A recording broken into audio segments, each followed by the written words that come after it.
All right, so get this, listeners. Today, we're taking a deep dive into Rapa Nui. Rapa Nui. Yeah, Easter Island. Easter There's Island. those giant stone heads. Exactly. We've got this super interesting article from Historia National Geographic. It came out July 11th, 2024. And it really challenges that classic eco-collapse story we've all heard about the island. Yeah, Rapa Nui, it's a fascinating place, isn't it? Yeah. It's so isolated, over 2,000 miles from any mainland. It really is. Volcanic soil, limited resources, no real trade routes. I mean, it's hard to imagine how they even managed to build anything there. Let alone those massive Moai statues. Exactly. And that's kind of where that whole ecocide story comes from, right? Right. The idea that they overpopulated, just completely trashed their environment, and then boom, collapse. It's a cautionary tale. A big warning for us today. Yeah, a popular narrative, for sure. But there's some new research from Columbia University that is kind of turning that theory on its head. Oh, yeah. They're using satellite imagery and some really advanced modeling techniques to kind of re-examine all of the archaeological evidence. So is that where the whole rock garden thing comes in? The rock gardens. Yeah, I was reading about them, like these systems they used with volcanic rocks to improve the soil for growing crops. Oh, yeah. The rock gardens. Yeah, they were really ingenious, actually. And what's really interesting is that the old estimates of how big these gardens were way off. Mhm. Researchers used to think that they covered huge areas of the island, which really fed into that whole overpopulation idea. But this new study shows that they were actually much smaller and more localized. Oh, wow. Yeah, it points to a much lower population density than we originally thought. So wait, they were using these rock gardens to, like, I don't know, almost like supercharge their agriculture or something. How did that even work? Well, volcanic rock is porous, right? So Mhm. it actually helps retain moisture in the soil, and that's crucial in a dry environment like Rapa Nui. Makes sense. Plus, the volcanic rock breaks down over time. And when it does that, it releases minerals that enrich the soil. So the Rapa Nui, they were essentially creating these little micro ecosystems to maximize their food production. That's amazing. It's Yeah. like they found a way to hack their environment to make it work for them. Yeah. But the article also mentioned something about their diet. Like, it was a lot more diverse than we thought. Oh, absolutely. Yeah, they did some isotope analysis, which basically means they studied the chemical signatures in, bones and stuff to figure out what people were eating. Oh, interesting. And it turns out that seafood made up something like 35 to 45% of their diet. Wow. Yeah. So not just stuff they grew on the island, but, like, they were fishing too. Big time. Huh. That kind of blows the whole they ran out of food argument out of the water, doesn't it? It definitely challenges that assumption. We're not looking at a society on the brink of starvation. Yeah. It seems like they were really skillfully using both their land and sea resources. It paints a picture of, people who were adaptable. Resourceful. Yeah, resourceful, not just reckless with their environment. So, okay, if they weren't overpopulated Yeah. and they were managing their resources pretty well, Mm. then what's the real story here? Like, what actually happened to them? Well, this study suggests that the population of Rapa Nui probably never got bigger than, 4,000 people. 4,000. Yeah, and it stayed pretty stable for centuries, actually. Really? And you know what? That actually lines up with some of the early European accounts of the island. Huh. Yeah. So we've got a stable population, successful farming, a mix of land and seafood. Not exactly the collapse we've all heard about, is it? Right. What we're seeing here is a story of resilience. Resilient. Yeah. They adapted to a really challenging environment and thrived for quite a long time. It kind of flips the script on everything we thought we knew about Rapa Nui. Wow. So if it wasn't their own doing, then what did cause all the problems on the island? I mean, we know things didn't end well for them. Well, that's where the arrival of the Europeans comes in. Ah, right. And that's a whole other story. Yeah, not a pretty one. From everything I've read, European contact was devastating for a lot of indigenous populations. It was, and Rapa Nui was unfortunately no exception. Disease, enslavement, the disruption of their entire culture, it all took a terrible toll. By 1877, the population had dropped to just 110 people. 110. Yeah. Wow. That's a tragic fall from grace, especially after centuries of, you said, resilience. Yeah. It's hard to imagine all the knowledge that was lost. I mean, the article even mentioned the Rongorongo writing system still undeciphered. And we're still not even totally sure about the real purpose of those Moai statues. There's just So much we don't know. Absolutely. But even with all the unknowns, this new understanding of Rapa Nui's resilience, I mean, it's a pretty big shift in how we think about them, you know? And it makes you wonder about some of these other collapsed civilizations, too. Oh, what do you mean by that? Well, think about it. Like, what if our understanding of other ancient cultures is also kind of colored by assumptions? Assumptions. Yeah, assumptions and incomplete information, you know? Like, what if some of the stories we've always accepted about, like, their decline and stuff are just as flawed as that old Rapa Nui narrative? Hmm. You're saying we might be getting the wrong idea about other civilizations too. That's a pretty big claim. I mean, sure, we're always learning new things about the past, but uh, which civilizations specifically are you thinking of? Ah, there's so many examples. But let's take the Maya, for instance. The Maya, okay. Yeah, their quote-unquote collapse is often blamed on, like, environmental mismanagement and warfare.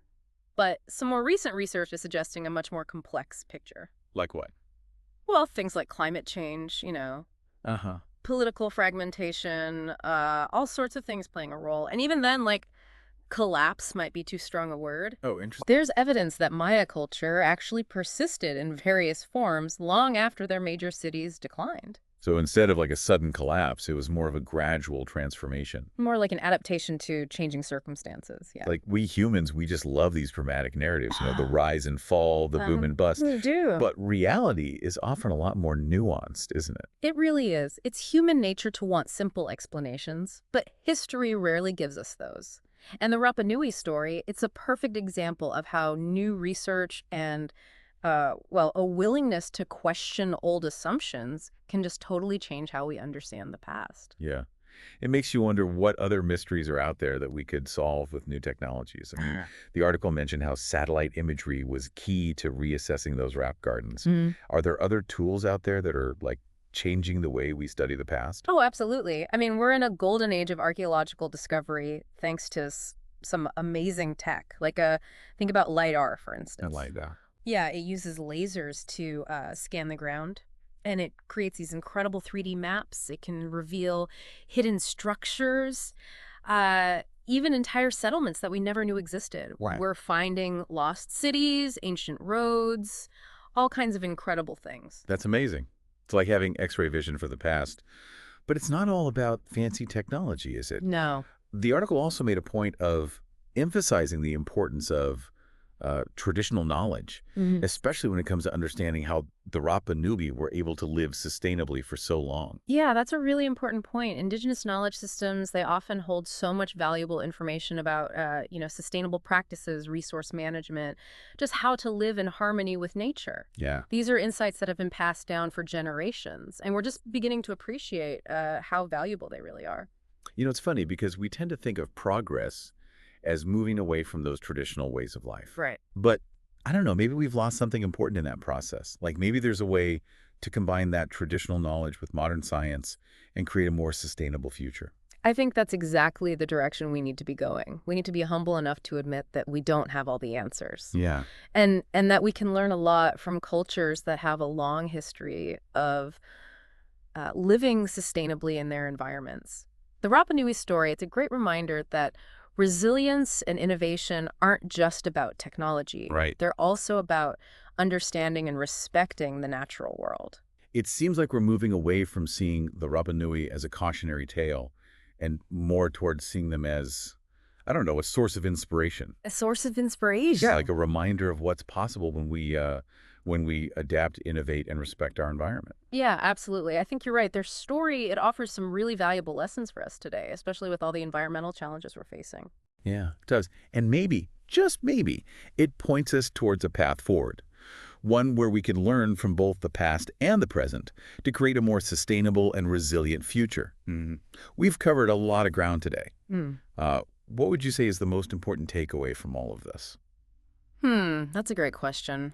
I think for me, it's the realization that we need to be incredibly careful about jumping to conclusions, Yeah. especially when it comes to complex historical events. You know, the Rapa Nui story, it's a prime example of how what looks like a simple case of ecological collapse can actually be a much more nuanced story, a story of resilience, Resilience, yeah. adaptation, and ultimately about external forces that disrupted a long-standing way of life. It's like a reminder that there's always more to the story, isn't there? Always. And that we should approach history and really the whole world around us with, I don't know, a healthy dose of skepticism? Skepticism. Yeah, and a willingness to challenge our own assumptions. Absolutely. And that's not just about history, it's about everything. We're constantly bombarded with information these days, all these narratives that are trying to explain the world to us. Yeah. But how often do we stop and ask ourselves, who's telling this story? What are their biases? Is there another side to this that I'm not seeing? It's like we need to develop our own internal, what do you call it, a BS The detector. BS detector. Yeah, constantly questioning the information we're given and seeking out different perspectives to get a more complete picture. Exactly. The world is messy, complicated, and our understanding of it should reflect that. Well said. So as we wrap up our deep dive into the resilience of Rapa Nui, Mm. I think we're left with a sense of wonder at the ingenuity of the human spirit, a renewed appreciation for the power of indigenous knowledge, and, perhaps most importantly, a call to action to approach the world past, present, and future with curiosity, humility, and, yeah, that healthy dose of skepticism you mentioned. Couldn't have put it better myself. And remember, the Rapa Nui story, it isn't just about the past. It's a testament to, to the potential we have to adapt, Adapt, yeah. to innovate, to collaborate, and to create a more sustainable future. So, to all our listeners out there, as you go about your day, we leave you with this final, thought-provoking question. What narratives are you taking for granted? What stories are shaping your understanding of the world, and are you willing to challenge them? Keep exploring, keep questioning, and never stop diving deeper. Until next time. Happy deep diving. You know, it's like that old saying, the more you learn, the more you realize how much you don't know. Yeah. And the Rapa Nui story really brings that home, doesn't it? It really does. It makes you wonder what other narratives are out there. Other narratives. Yeah, ones that seem straightforward but maybe aren't. Oh, like we were talking about earlier. Exactly. Like, are we clinging to these ideas that need to be re-examined? I think so, yeah. We can get so caught up in what we think we know. I know, it's easy to fall into that trap, Yeah. especially these days, right? Totally. Information overload everywhere. But like you said, we got to be careful. We do. Develop that BS detector. Yeah, exactly. We need to ask ourselves, what are the assumptions here? Hmm. Who benefits from this particular story? Are there other viewpoints we're missing? It's almost like we need to become historians of our own lives. What do you mean? Well, think about it. We all have these stories we tell ourselves Right. about who we are, where we fit in. But maybe those stories are based on incomplete information too. Wow, I love that analogy. Yeah. Because those personal narratives, the ones we carry around, they can be just as distorted as any historical account. So how do we break free? Yeah. How do we become better thinkers?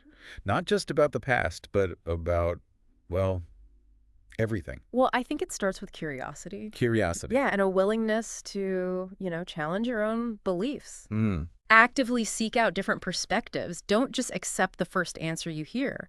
Dig deeper. Explore different sources. Talk to people who disagree with you. So it's about being open to the possibility that you might be wrong. Exactly. Which can be tough. It can be. But it's also really liberating when you let go of the need to be right all the time. It opens you up to a whole world of new insights. Like we were saying about the Rapa Nui, they didn't have all the answers, but they were willing to experiment, to adapt, To learn. to learn from their environment. And that's what allowed them to flourish for so long. Yeah, their story reminds us that resilience isn't just about bouncing back from setbacks. It's about being flexible, creative, open to new ways of thinking. It's about embracing the unknown, seeing challenges as opportunities. I like that. As we wrap up our deep dive today, I'm feeling, I don't know, hopeful. Hopeful. Yeah. I mean, things are pretty challenging for humanity right now. Yeah. But we have this incredible capacity for innovation, for adaptation. We can be resilient. I agree. And the Rapa Nui, they show us that we have a lot to learn from the past. Not just about what not to do, but about what's possible when we tap into our collective wisdom and ingenuity. Exactly. So to all our listeners out there, as you go about your day, we encourage you to keep exploring, to keep questioning, challenge your assumptions, seek out new perspectives, and never stop learning. Until next time. Happy deep diving!